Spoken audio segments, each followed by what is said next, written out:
to You Make the Difference. I'm Wanda Walker, and today we're talking to Mikos Denson.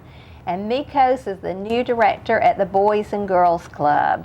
Welcome to the show, Mikos. Well, thanks for having me. Now, Mikos, tell me about your experience with the Boys and Girls Club and what you bring to LaGrange as a result of that experience. I tell you, I'm a club kid. I grew up in the Boys and Girls Club in Orrville, Ohio. So I went to the club at the age of 6 all the way up to I graduated high school.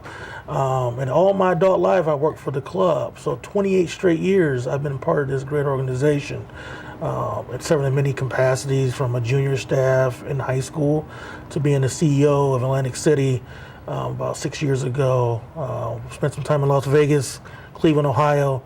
Now I'm here in LaGrange. So I bring a lot of experience. I bring that know-how, how we do in the Boys and Girls Club, and trying to bring that to LaGrange. Yes, and I know when we were talking at the Boys and Girls Club, you said that your brother went to the Boys and Girls Club first, and you wanted to go. And so now you have really been at the Boys and Girls Club how many years? Will be total about 21 if you add in my high school years. Yeah. Working in high school, but for 17 working for the club. So you outlasted your yes, brother I at did. the club. I used to actually cry because I couldn't go. I didn't know what he was going.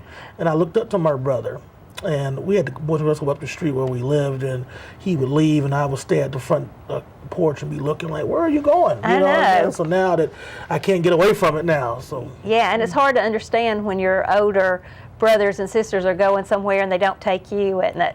Exactly. Yeah. Exactly. Yeah. They used to sneak me in, but I can't go that far. I couldn't talk about that. No, okay.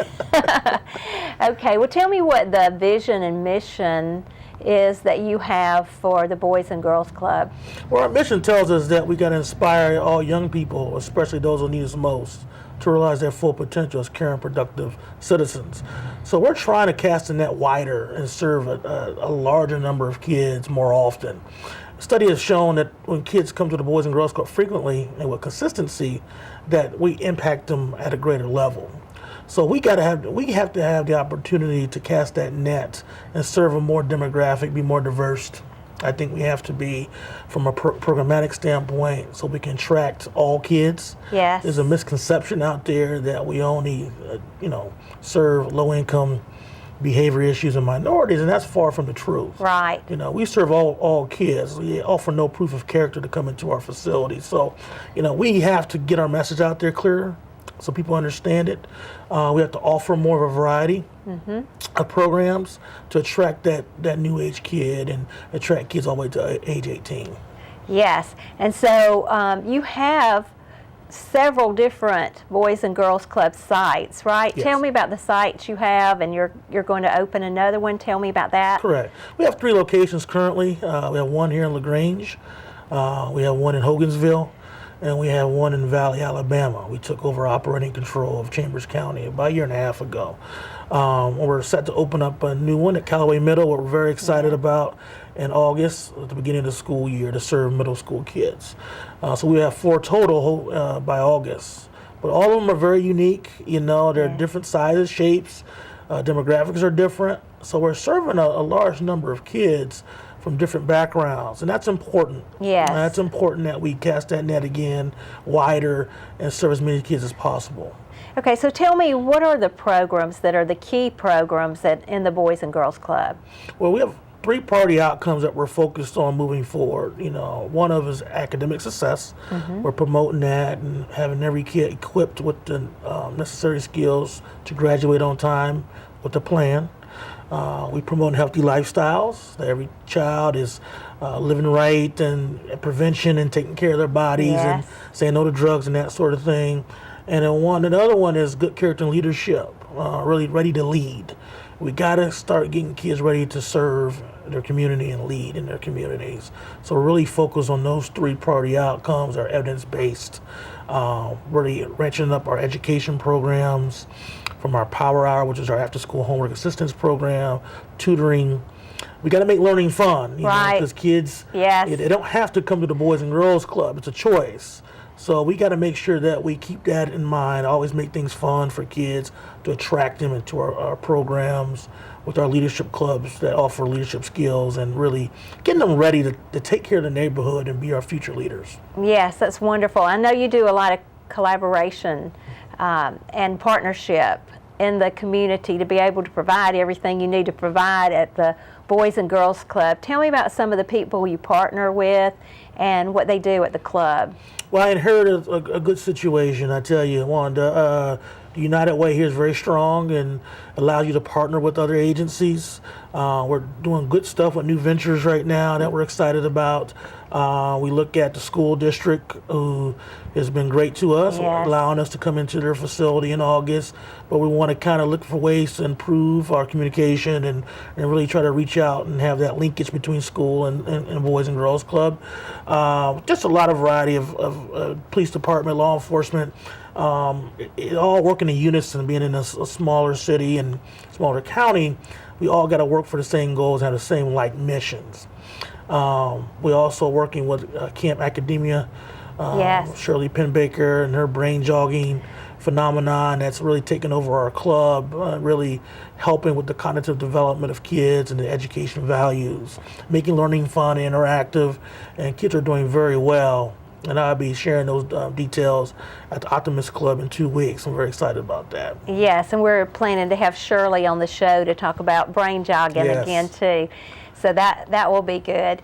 So tell us what a typical day at the Boys and Girls Club is. When the boys and girls get there, what happens? Magic happens. Yeah. It happens. Most of them get there by bus. We are kind of a drop-in, so they can walk to the club or they can be dropped off.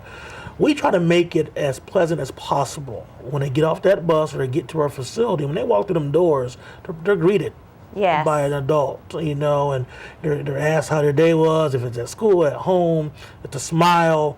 We want kids to feel wanted, and it is a need to come to the club. So when they check in and they have their membership card or their membership number, Yes. they get to experience a great phenomenon when they walk through our facility. They have choices to kind of go to different areas of social recreation, computers and technology, again, leadership, sports, fitness, and recreation, health and life skills, the arts. We offer a variety of programs that kids can kind of attach themselves to. Yes. We have to be a gateway. We got to get kids off the street because kids vote with their feet. If things aren't fun and things aren't encouraging, they're going to leave you. So that's the task that we have at Boys and Girls Club. Yes, and so how do you see the Boys and Girls Club different from an after-school program? Tell me about that. Well, we're not an after-school program. We just happen to be serving after school, if that Yes. makes sense. We're a youth development program. We take the holistic approach of a child and a family and find ways to create a path of success for each child. And it might be different. When you come to our facility, again, we offer no proof of character. So we try to get an assessment on that child and their background and their family setting and where they're at academic, and set up a plan around them to encourage them to go to different programs that we're offering. So it allows us to get a holistic approach again on the whole family. And the number one reason kids come to the club is for the people and the adults and the staff. So attracting good people to work with our young folks is paramount. Programs don't work without good people.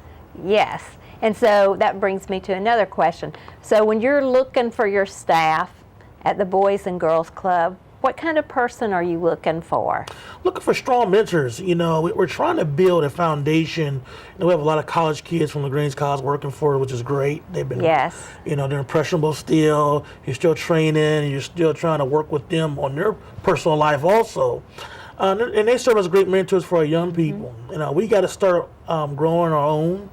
That makes sense. Working with our high school kids, getting them ready for some work experience. So we're looking at younger folks that really can be trained and really can be serve as mentors for our young people, and some experience also. It's kind of a combination Yes. of both. We're trying to diversify our staffing too, from young or old, from races and different cultures, because we're serving a lot of kids of different cultures. So we got to identify that. Yes, and I know there are some children at Windshape Camp this week, and the Boys and Girls Club is bringing them there and Yes. picking them up. And so the Boys and Girls Club is like year-round, right? Correct, yes.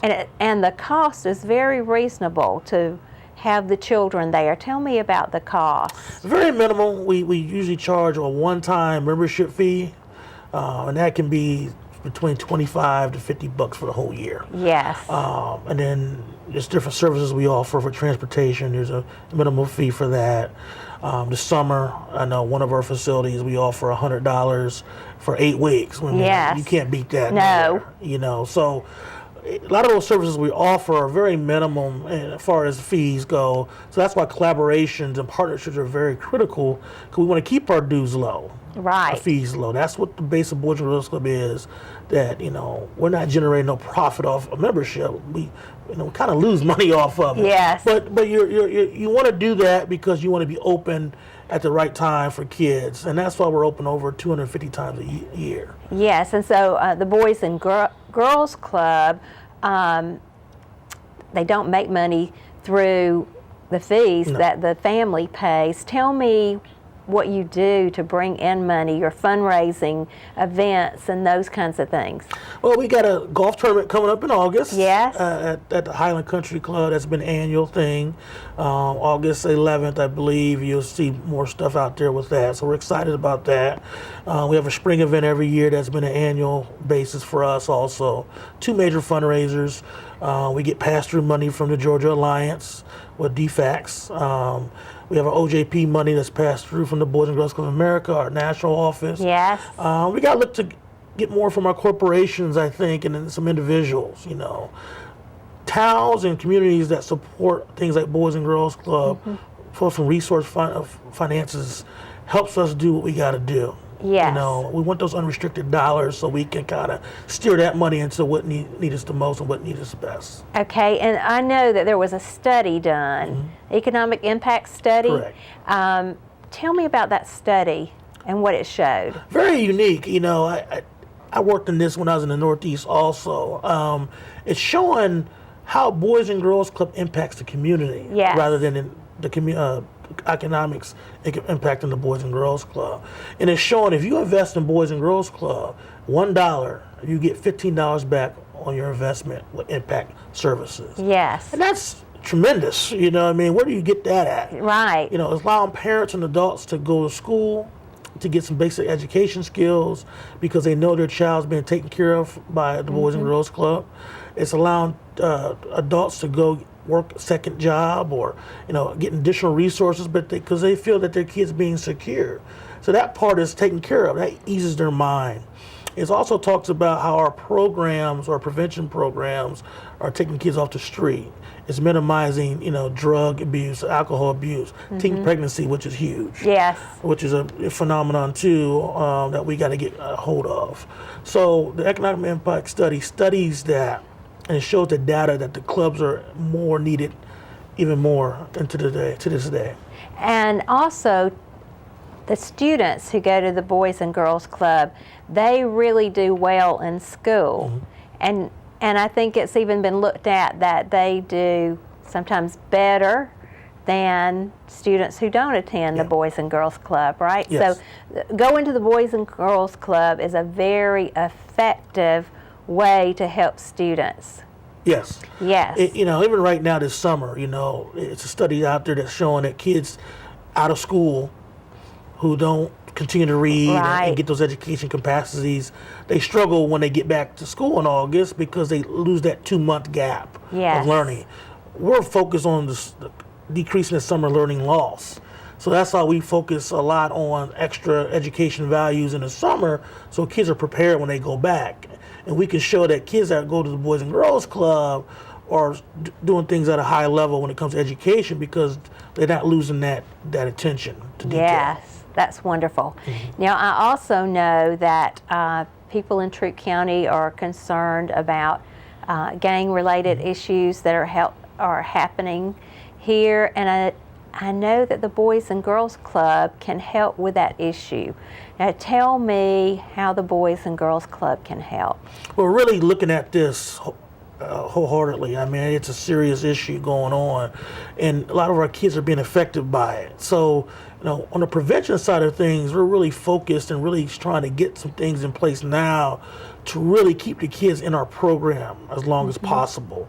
We serve from 6 to 18. We got to keep them until age 18. Yes. Prepare them.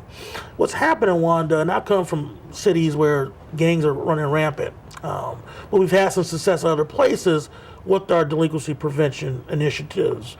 We're really getting the kids off the street, expanding our hours possibly on Friday nights, where somewhere the kids can go and have some leisure time and have a good time. And keep them off the street. Going where they're at, going to the mall, going to some of the public housing units where they kind of reside and they're having some programmatic things going on. We got to get there. We got to get where they're at. We got to have programs available for them and resources and having mentors. Yes. And that's the key. Strong mentors who are going to dedicate some time to help these young people. They're still impressionable. Even though they're struggling right now, they're still kids. Yes. So we can't be afraid to reach out there and grab them and say, hey, you're not going to go back out there. We're going to take care of you. That's right. And we were in a conversation the other day, and you were saying that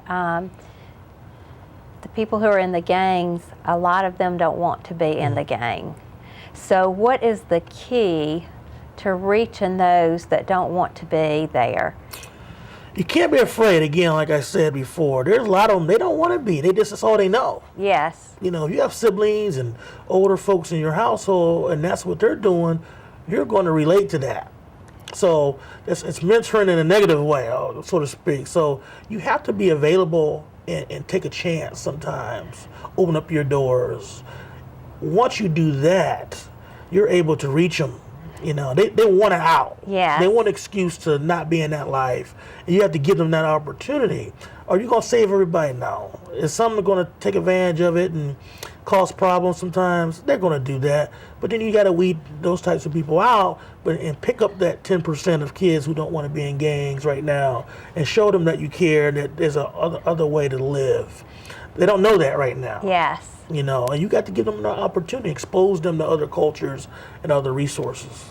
Yeah, so in your experience, can you think of a time where someone was rescued out of the gang?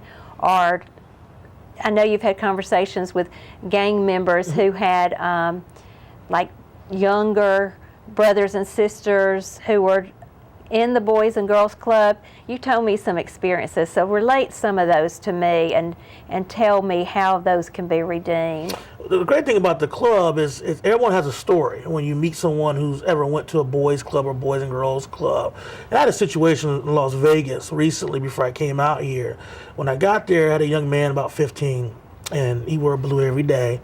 He was part of the Crips. I mean, his family was all he knew. He would come to the club and cause a lot of problems, and he just didn't know how to act. Yes. So I kept putting him out the club, putting him out. He kept coming back. And I finally had to think to myself, well, he's coming back for a reason. Yes.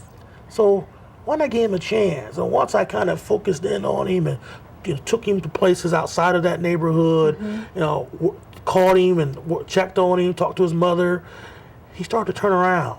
And he left recently and went to Texas to move with his brother. I didn't know if that was going to be a good idea or not. And I got a call recently 2 weeks ago from him.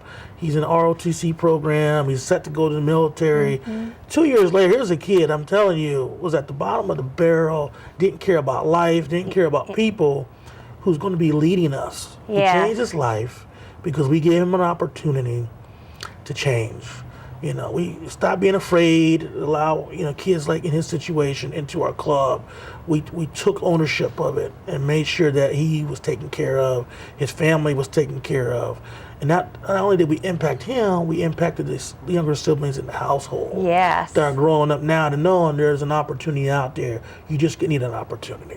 Yeah, and lots of times that's so important that if one person in the family can make that change and break that cycle, it helps break it for other people in the family. Exactly. And I'm going to tell this story. It's kind of an unusual story. But somebody was telling me that there was a place where a certain kind of monkeys were, and they had a fruit on a tree that grew there, and the fruit was so salty that the animals wouldn't eat it, the monkeys wouldn't eat it. And so one day, one of the monkeys went up into the tree and brought that fruit down and washed it in the water and ate it. And of course, everybody, or all the monkeys that saw that, went up in the tree and got the fruit, and they washed it and they ate it.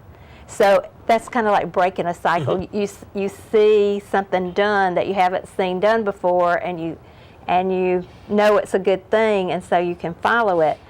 But an amazing thing was that at the same time that happened, in a neighboring area, there was a monkey who went up in the tree and did that same thing. And it's like it was put out in the atmosphere. It was a breakthrough, is the way it was told to me. It was a breakthrough in the animal kingdom, so that once that first monkey was able to do that, then it impacted even a neighboring village, or whatever it is that the monkey was. And so if that can be done in the animal world, it can certainly be done in ours. So when people have a breakthrough, it affects their family, but it affects their neighborhood. Exactly. It affects the organizations that they're in, whether it's their school or whether it's their church or whatever it is. And so it makes a change there. And I believe it also just puts breakthrough in the atmosphere so that it can happen other places. Exactly. And that's how it works. You have to break that vicious cycle. Yes. You have to get in there and you have to impact someone in that household, and it breeds everything else. Yes. And it's tough. It takes time, but we have enough resources in this community who care. Yes. That want to see change. And we all have an awesome responsibility to impact young people. And it's going to take all of us to reach out, collaborate, communicate, and close some of these gaps. Yes. I think we have a lot of great resources at our hands, at our disposal, but I don't know if we're working all together. And that's something that we got to do. Yes. And I know you were telling me that since you've been here a short time, you've met with 60-something people and talked about all the resources that are here. You know, maybe you've talked to Kathy, you've talked to let's see, Circles of Troup County, you know, just all those different kinds of things that we have. And you've been impressed by how much is here and offered to people. Never dreamed, actually. Yeah. The community this size to have this many resources at their disposal. It's great. It's a great thing. Yes. And you know, I think we have a lot of things covered. We just got to work in unison, I believe. You know, we're stronger together. Right. We're stronger in numbers. So when we get a young person or family in our programs, that we're confident in our program enough to say, hey, we can't maybe help you at this point moving forward, but I know who can, and pick that phone up and steer them to a different program. Yes.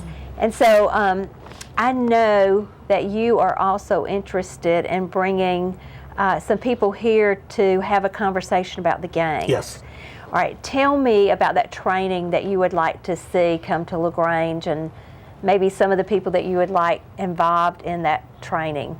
Well, Boys and Girls of America, we've had a great delinquency prevention and gang prevention program for many years. So it's a tested model that's been used all over this great country. David Reed from Boys and Girls Club is our national advocate for gang prevention. And he does a training that gets all community partners in a room. You create your own mission statement, your own vision, and really say, okay, now who is really strong in prevention? Okay? Who's real strong in intervention, and who's strong in suppression? Right now, I think our suppression is going very well with our police department, our courts, and I think they're doing their due diligence and getting these bad people off the street. But we got to accompany that or offset that with some prevention work on our end. So we're looking for not only the school district to be at this meeting, we're looking for all the non-for-profits who have, you know, family-oriented and kid-centered programs to be at this meeting. We're looking for parents and kids to be at this meeting. Right. These teens need to be at the table. Yes. They have to have a voice at the table to say, you know what, this is what we see from our vision. It's good for a bunch of our older ones to be sitting at the table making all these decisions, but let them have a voice at the table and their families. Because you'll be very surprised on their perspective of what they think's going on and how we can help them. Right. You know, when there's a behavior, there's a need. So right now, these kids are crying out for something. They're crying out for an adult or a professional to help them. Right. We just got to do it. Yes. And we got to discover how to do it. Yes. All right. So in prevention, tell me some of the pieces of prevention and then some pieces for intervention that you see. And then suppression is where the police department actually arrests those Correct. that have committed crime.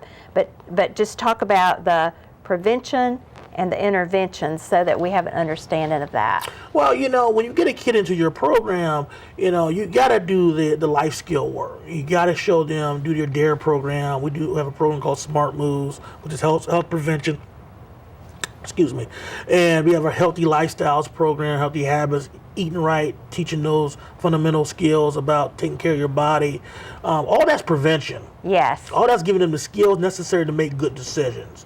And that's what's the prevention side of things. You're equipping them with decisions or the ability to make positive decisions every single day. Yes. On the intervention side, that's when you come with the mentoring. Okay. That's when you're coming in and you have targeted certain kids to say, okay, we got to give them some supplemental services. We got to get them a mentor. We have to send them to this program that can help resolve some issues they might have. Counseling Right. as a form of intervention, coping skills as a form of intervention.